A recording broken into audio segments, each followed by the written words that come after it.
एक और मुद्दा, क्योंकि आखिरी हिस्से में हम डिबेट के एक और मुद्दा जो पिछले 24 घंटा में बहुत चर्चा का विषय रहा है, और वो है अमित शाह की रैली में और इंटरव्यू में उन्होंने कहा कि ना तो संविधान बदलने जा रहा है, ना आरक्षण खत्म होने जा रहा है। पहले प्रधानमंत्री को अपनी रैली में कहना पड़ा, फिर प्रधानमंत्री को अपने इंटरव्यू में कहना पड़ा, फिर अमित शाह को अपनी रैली में कहना पड़ा, अपने इंटरव्यू में कहना पड़ा। बार बार ये बात रिपीट करके बतानी पड़ रही है कि संविधान खत्म नहीं हो रहा है, आरक्षण खत्म होने नहीं जा रहा है। अनिल गोयल, इसकी वजह क्या बीजेपी के वो कैंडिडेट्स हैं जो लोगों के बीच जा जाकर ये गलत प्रचार कर रहे हैं कि 400 सीटें आई तो संविधान बदल देंगे, और इसीलिए प्रधानमंत्री और गृह मंत्री को बार बार मजबूर होना पड़ रहा है ये बताने के लिए कि ऐसा नहीं होने वाला? तो एक तो उनके बयानों को तोड़ मरोड़ के पेश करा जा रहा है, पहली बात। दूसरा, ये कांग्रेस में जो भ्रम बनाने की कोशिश कर रहे हैं कि भाई चुनाव नहीं होंगे, संविधान बदला जाएगा, वोट देने अधिकार नहीं होगा, ये इससे पहले भी 2019 में भी केजरीवाल ने इसी तरह के आरोप लगाए। अरे अनिल गोयल जी, आपने अरुण गोविल को नहीं सुना लगता है मुझे। आपने अयोध्या से चुनाव लड़ रहे लल्लू सिंह को नहीं सुना, आपने नागौर से चुनाव लड़ रही ज्योति मिर्धा को नहीं सुना। वो तो कह रहे हैं कि 400 सीटें तो चाहिए ही इसलिए कि संविधान बदल दें। अयोध्या से लड़ रहे लल्लू सिंह कह रहे हैं सरकार तो 272 पे बनती है, 400 चाहिए ही संविधान बदलने के लिए। विशाल जी, हम जो हमारे एजेंडे हैं, जिन एजेंडों पे हम चल रहे हैं, चाहे उसमें धारा 370 का मामला हो, चाहे उसके राम मंदिर का मामला हो, चाहे उनके अंदर समान आचार संहिता का मामला हो, जिन चीजों को लेकर के जनता हमें समर्थन दे रही है और जिन चीजों को खुले मन से हम अपनी बात। अरे सर, याद कीजिए 2015 का बिहार विधानसभा का चुनाव, मोहन भागवत के मुंह से आरक्षण शब्द क्या निकला, चुनाव हार गए थे आप। नैरेटिव ऐसे ही सेट होता है।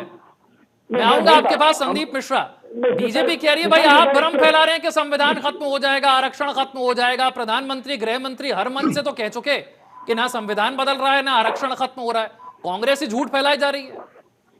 कांग्रेस नहीं झूठ बोल रही है। नकली राम अरुण गोविल से लेके दक्षिण से लेके पश्चिम तक, उत्तर से लेके पूरब तक, जहां भी ये बीजेपी के नेता हैं वही चिल्ला चिल्ला के कह रहे 400 पार और संविधान तार तार। अंबेडकर साहब की कलम पर वार करने को है, जिस कलम की स्याही से संविधान के पन्ने सजे हैं। मैं कहता हूं अंबेडकर साहब ने वो छाता हिंदुस्तान को दिया जिसमें हम सब सुरक्षित हैं, उस छाते में छेद करने की कोशिश 400 पार का नारा है। ये देश के लिए आत्मघाती होगा, हिंदुस्तानियों के लिए आत्मघाती होगा। लेकिन क्या मोदी जी और शाह से बड़े हो गए इनके करिंदे जो चिल्ला चिल्ला कर चीख चीख कर कह रहे हैं हाँ हम बदलेंगे संविधान, आप 400 सीट दो। मोदी जी को बोला समझ रहे हैं क्या ये लोग जो बोल रहे हैं? मोदी जी को इनकी टिकट छीन लेनी चाहिए थी, इन्हें हटा देना चाहिए था, इन्हें बता देना था तुम्हारी हिम्मत नहीं अम्बेडकर साहब के संविधान के पन्नों को चुनौती दे दो, हटा देते चुनाव से। ये 4-6 लोगों को हटा के पूरे देश को संदेश देता है कि अम्बेडकर साहब की कलम पर कोई वार नहीं करा जा सकता। लेकिन ये गुप्त एजेंडा है मोदी जी का, शाह जी का,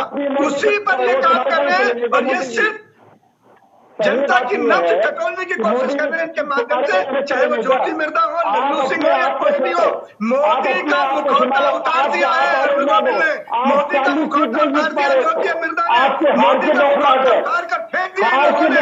अम्बेडकर साहब की कलम पर वार करने की हिम्मत करोगे?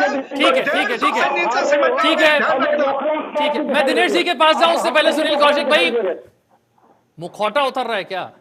ये जो डर एक प्रधानमंत्री को, गृह मंत्री को लग रहा है बार बार आकर सफाई देनी पड़ रही है, ये गड़बड़ हो जाएगी क्या? पिछड़े दलितों के बीच अगर वाकई कांग्रेस ने मैसेज पहुंचा दिया कि आरक्षण हम खत्म करने जा रहे हैं तो नुकसान होगा। 2015 बिहार विधानसभा में तो नुकसान हुआ था।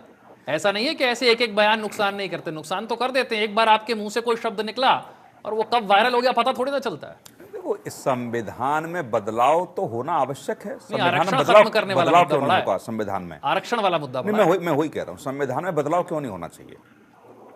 लेकिन उस पार्टी को यह कहने का हक नहीं है जिसने संविधान की मूल प्रस्तावना को ही बदल दिया। 1976 में 42वां संशोधन करके जिस पार्टी ने मूल प्रस्तावना जो थी संविधान की उसमें बदलाव कर दिया, वो कह रही है साहब संविधान बदल लेंगे। या दूसरी पार्टी कोई कहती तो उसके सीधा डर दिखाया जा रहा है कि आरक्षण खत्म होगा। नहीं, आरक्षण खत्म तो देखो, ये सीधा डर है, बाकी चीजें छोड़िए, सीधा आरक्षण पर वार है। दो चीजें हैं। कांग्रेस ने कहा कि कांग्रेस ने तो दे दिया आरक्षण का, मोदी जी ले आए अब खाना फ्री। अब देखेंगे कौन सी पार्टी खाना फ्री खत्म करके दिखाती है। ये तो सब ठीक है वोटिंग के लिए। दूसरी बात, जो आरक्षण दिया कि इस आरक्षण पर श्वेत पत्र जारी नहीं होना चाहिए क्या?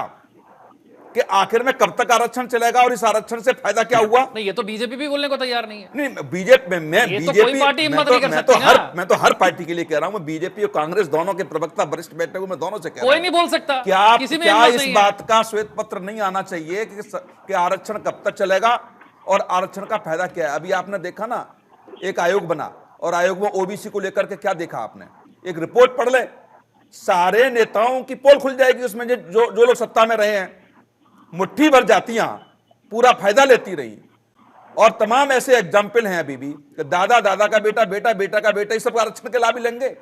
और जो परिवार ऐसे, मेरे गांव में ऐसे परिवार हैं पढ़े लिखे जो आज तक आरक्षण का फायदा नहीं ले पाए वो लोग, तो कब तक आरक्षण चलेगा ये बता दें वो। तो अब बीजेपी के ये पास कोई सुप्रीम रास्ता कोर्ट था कर सकता है, सरकारें नहीं कर सकती, इतनी हिम्मत तो किसी की। दिनेश सिंह, नहीं, सुप्रीम कोर्ट के एक आखिरी आदेश को भी कमेंट, एक आखिरी अरे कमेंट, भाई, दिनेश सिंह। 2018 में सुप्रीम ठीक है। कोर्ट ने कुछ बदला और देश में तांडव दिखा, सरकार को बदलना पड़ा। ठीक है। अब सुप्रीम कोर्ट भी कहे तो सुप्रीम कोर्ट के आदेश को भी बदल दिया जाएगा भाई। ठीक है दिनेश सिंह, ये डर कि आरक्षण खत्म कर देंगे, प्रधानमंत्री से लेकर गृह मंत्री तक को बार बार रिपीट करना पड़ रहा है कि ऐसा कुछ नहीं होने वाला। क्या सच में SC ST तक ये मैसेज पहुंचाने में कांग्रेस कामयाब हो गई है क्या? देखिए, अंबेडकर का कॉन्स्टिट्यूशन जो है बहुत मजबूत है, और जैसे छतरी की बात है तो छतरी बुलेट प्रूफ है, उस पर कोई किसी कंकड़ पत्थर या गोली का असर नहीं होने वाला। और देखिए, of the people, by the people, for the people, यानी कि लोगों के द्वारा, लोगों के साथ में, लोगों के हित के लिए काम होने वाला है और लोग ही करने वाले हैं। तो लोग अपने तरीके से जो उस वक्त जैसे उचित होगा तो उसी तरीके से काम करेंगे। तो भ्रम फैलाने से देखिए कोई लंबा चौड़ा कोई फर्क नहीं पड़ने वाला विशाल जी। तो अपने तरीके जो चीजें चलेंगी तो उसी तरीके से चलेंगे, और कॉन्स्टिट्यूशन हमेशा सबका हित लेकर के साथ में चलता है सर। कोई एक को नहीं कि छोटे को जो है वो ज्यादा मिल गया या कम मिल गया, या बड़े को उससे ज्यादा मिल गया कम मिल गया। वो सभी एक साथ, जैसे हवा जैसे जो है वो बहती एक तरफ बहती है, और मतलब जो है वो उस तरीके से सनलाइट जैसे कि सूरज की रोशनी है वो सबको बराबर मिलती है, उसमें कोई भेदभाव नहीं होता। तो उसी तरीके से देखिए चीजें उसी तरीके से उसी आईने में जाके ढल के जो है वो आगे काम करेंगे। तो ये इस तरह के भ्रम फैलाने कोई यूज कुछ नहीं, लंबा चौड़ा कुछ नहीं है। जो चीज चलेंगी तो संविधान से चलेंगी, व्यवस्था से चलेंगे, और व्यवस्था हमेशा तरीके से लोगों के हित के लिए चाहिए होते हैं। उसमें ओबीसी वर्ग हो, चाहे SC ST वर्ग हो, चाहे मतलब